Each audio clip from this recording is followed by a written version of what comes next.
Aloha, everybody. Lamek here, your paranormal guy. Um, Recently, I talked about the statements given about the DeOrr Kunz situation in Idaho. Um, there's still a lot more to the story that's in that article.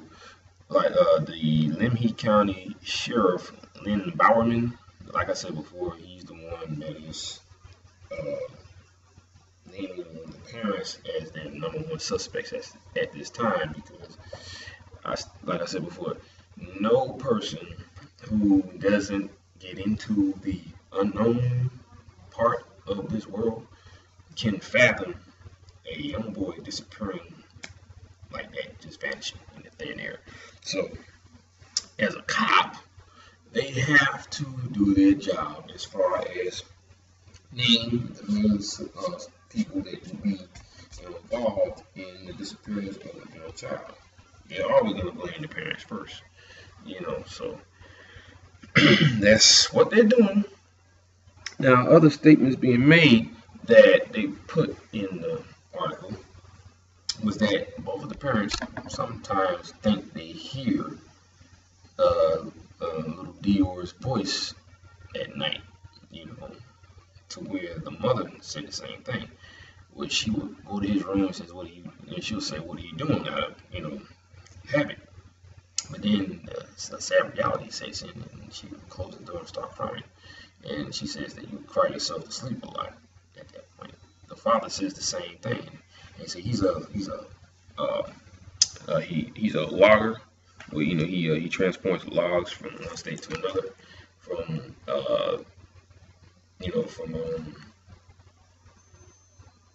that state to Arizona. And he says that he has so much hatred for this state right now because, first of all, the state alone is naming them as the number one suspect. Number two, nobody is really looking for their child. They think he was kidnapped, or they're starting to say that bears may have taken him. But there's nothing else for them to do. They've been looking for him for a year now, and on December 30th, they had a visual for little DeOrr, and December 30th just happens to be his birthday. Like I said, there's a lot of strange things about his case. Now, it hasn't been said, or anything hasn't been said about his mental state because David Pilates would often say that most children that are taken have a mental disability or some type of disability. But as far as from what I've read in the story, that he was the perfect little child. He made a lot of people happy, and he was a happy-go-lucky kid. He loves to play with Tonka trucks. Tonka toys and Hot Wheels. He had his favorite little stuff. I think it was a stuffed rabbit or bear. There was a little blue stuffed toy he always carried around him, and a blue blanket that he had with him at the time when he disappeared. So, but let's talk about people hearing voices. Now, if you hear the voice of your child calling out your name, saying "Mama" or "Dada" or "Daddy," don't say that you think you heard him. If you heard his voice, you did hear his voice. Now, there are certain criteria in that area. There was a story I read a couple of years back about a man who was a farmer. He had a family, and across from his house, across the street from his house, there was like this field, like a big field that he walked into a lot. And at one point, he walked into this field, and his wife and kids were on the porch, and they were watching him as he walked into the field to do something. And they said that as he walked into the field, he just vanished in the thin air right before their very eyes. And his brother-in-law and the mayor of that town at that time was coming up the street with, on a stagecoach, and they saw him vanish as well.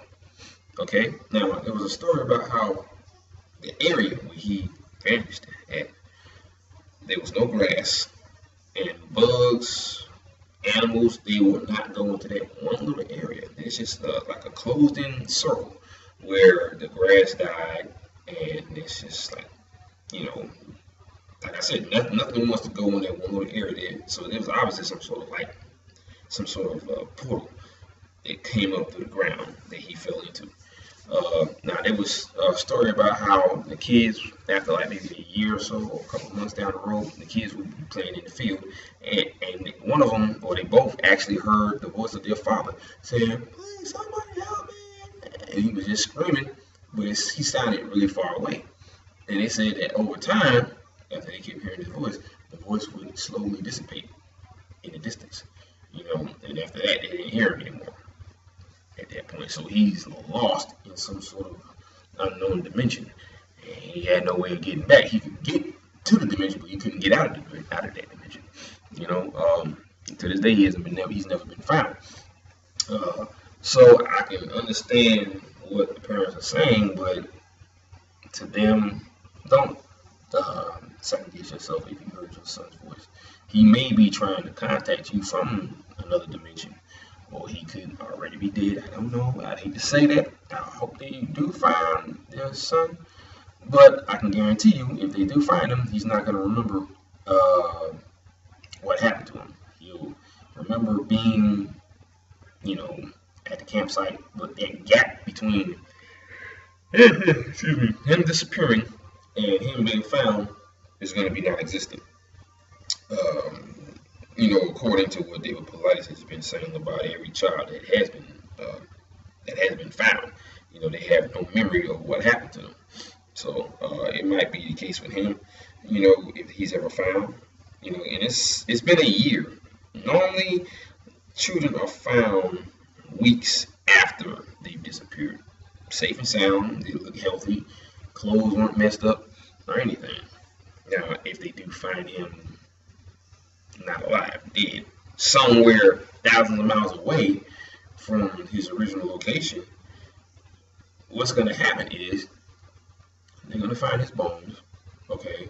And if they're lucky, they may find all the bones. They may find little tiny fragments, maybe a tibia, the top of his cranium, or they may find the entire skeleton. I don't know, but normally when the bodies of these people are found, they just found tiny little fragments everywhere, like someone ate them alive and left, and they were just chopping them and left the bones behind.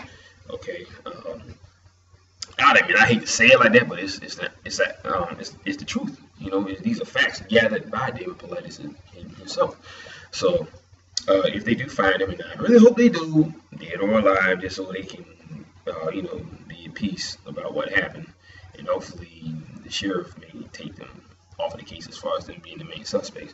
If they do find him, that's how they're going to find him. It is what it is. I hate to be that negative about it, but he's either going to be found dead or alive. That's the whole point. Okay. But those are the facts dealing with these cases. The young child is either found dead or alive. Now, sometimes they'll be found dead thousands, like hundreds of miles away in mountain ranges, in crevices, in a crevice, where they won't have any clothes on. Now, when he was last seen, I think he was wearing clothes. They didn't mention what kind of clothing he had on, but he was obviously dressed at that point. He'll probably be in nothing but his diaper. The diaper may not even be the same diaper that he wore. I've heard of stories like that where somehow his diaper was changed, because those weren't the type of diapers that child wore at the time. But he might be wearing a different diaper. He won't have any clothes on or shoes. And he'll probably be face down, sitting on a log, with all his clothes folded neatly in that one area. And the clothes will look like they were brand new. They were never dirty or weather worn. That's another thing about these cases. The clothing found near these people will be neatly folded, with the shoes looking brand spanking new. The clothes, like I said, wouldn't look worn at all from the weather, and they will be found dead or alive, face down in a frozen creek or whatever, or even a very shallow creek, and they'll probably say, "Oh, it was an accidental drowning." But the key point is, how did he get way out there in the first place? I know he didn't walk at 2 years old, and if he did, his feet would have been destroyed. There was a case about this little boy can't remember his name right now, but they said that he disappeared from his he disappeared from his grandparents' property in the mountains, and he was found 12 miles away 19 hours later, face down in the snow with no clothes on. I think he just had his underwear on. He was barely breathing, you know, in the snow with no clothes on. Now, they would probably say he suffered from hypothermia. He hadn't been gone long enough to suffer from hypothermia, which is a statement given by David Paulides himself. We're talking about a 28-year veteran cop, so he would know, how long you would be gone, if you just suffer from hypothermia. I put my foot in my mouth, making a statement like, saying something like that on his Facebook page. And David Paulides, if you see this, or anybody else that sees this that knows him, I'm truly sorry. I admit I hadn't read the books yet. I've only listened to him talk about the cases, but that's all going to change because his book is coming in the mail, and I can't wait to get it. I'm very, very excited about that.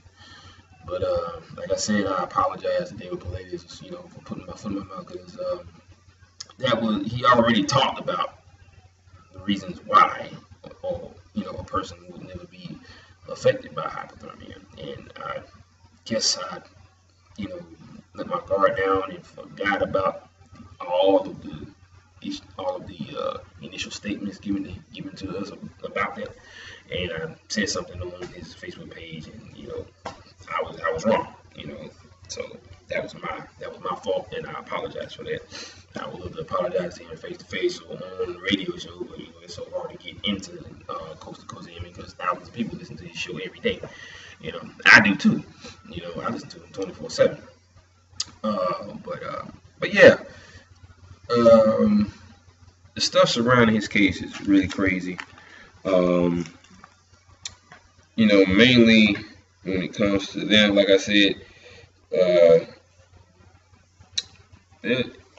I hope that the sheriff's department will actually drop them from this case as far as them being the main suspects, because if they say they didn't do it, I believe them, and I know they didn't do it because they were nowhere near him. They were like 50 yards away from where he first disappeared at, and like I said, they are deliberately leaving out the grandfather's statement because I guess that's not good reporting, and I guess them putting those words in there would not make them a credible, news crew or whatever the case may be.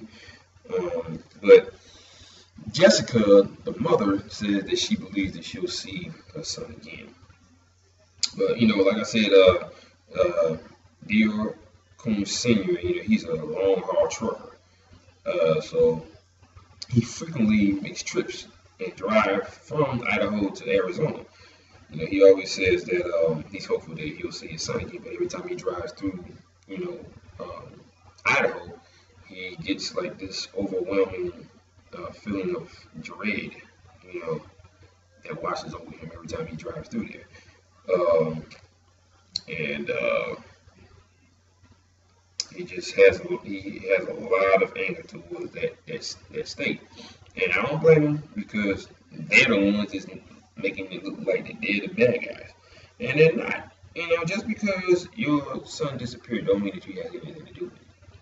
Plenty of children disappear like on a yearly basis. Plenty of grown people disappear on a yearly basis, men and women.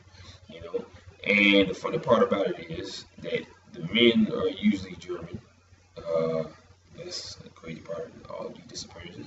The women are extremely smart. Some of them are physicists, teachers, well-respected pillars of the community. But these people are being taken. Some are never found again. Some turned up dead. And they range for children. They range from 2 to 14, and some 19. It's like that story I stated yesterday about Bo Solomon, 19 years old, disappeared from where he was last seen, which was at a bar/pub in Italy. Okay, his classmates did not see him when he vanished. But I talked about that, yesterday. I don't have much time, so I gotta go. So I will see you guys later.